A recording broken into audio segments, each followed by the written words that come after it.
I want to know who's doing vaccines PR, because the whole world, including me, honestly, I'll be honest, about up until 4 months ago, thought a vaccine was almost a panacea. It was this kind of a God-given cure-all that would solve problems on a 100% accuracy rate, right? 100% it would work. Watch a movie like Contagion. It's this innocent little saline nasal spray, and then you're fine, and everyone's fine, and it's happily ever after, and puppy dogs and unicorns. And yet, when I go down the rabbit hole with people like you and Robert Kennedy and Dr. Buttar and all these people, I find out that, man, there's a lot more going on. It's pretty salacious. It's very dangerous. There's lots of chemicals we're pumping in people's bodies without any type of trials. And I've got my 75-year-old dad saying, why would I take a vaccine that's never been tried on a 75-year-old man before? I got my wife saying, why would we give a vaccine to our children? And these are good questions. But when you see it on the front page of newspapers, I just get a smile on my face, because most of the public, Sherri, doesn't know the truth about vaccines. And of course, why would they? Because I can't post a single video on YouTube, Instagram, or Facebook with that word, or I'll be deplatformed. Yeah, I want to address that, but I want to make just a comment about what you said about these guys writing big checks. Because when you've got that much money, it's not about money anymore. It's about power and control. I mean, if you've got, all of Maslow's hierarchy, right? You've got shelter, food, clothing, every major toy you can buy and sell, countries, literally. You've got more money than the gross domestic product of probably 50% of the countries in the world. It's not about money anymore. It's about power. It's about control. And it's a different type of mindset. And it's very hard, I think, for the general people like you and me and our listeners to get your head around that. It's real, because it's a different level of thinking. It's really a pathological, psychopathic type of thinking that you just can't get your head around, that it's not about money. It's about power and control and manipulation. And so that sort of leads into answering your question about who's doing vaccine PR.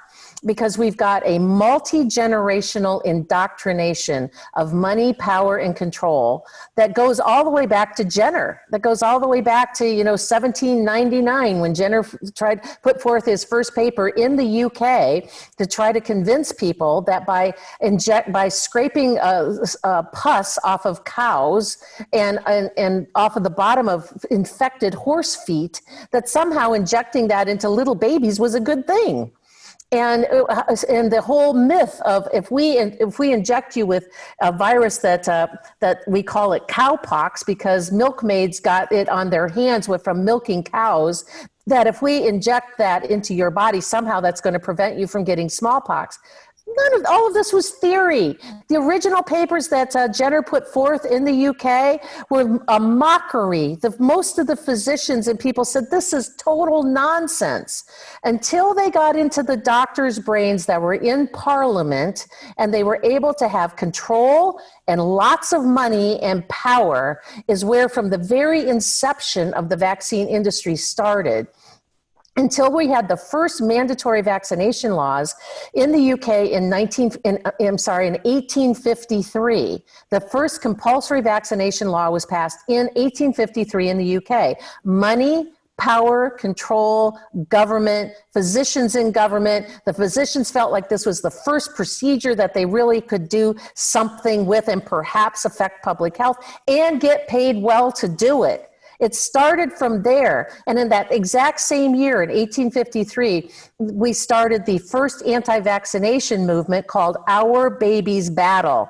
And it started from parents whose children died from gangrene and died from sepsis from the filthy, dirty smallpox vaccine. So from the very beginning in 1853, and then you roll it forward to 3 more levels of compulsory vaccination into the early 1900s. Then you look at 1940, when we developed antibiotics, and the American Medical Association started, and the pharmaceutical industry in the 1950s started gaining money and power. And then in 1986, when we passed the National Vaccine Childhood Compensation Act, which gives the pharmaceutical industry complete liability protection for their dirty, faulty products, which then led to the ramp up of going from 3 vaccines in 1985 to multiple doses of 17 vaccines vaccines in 2020 and all the money, power, and control that's happened. So that's the mini version of the historical backdrop of who does vaccines marketing, vaccine PR.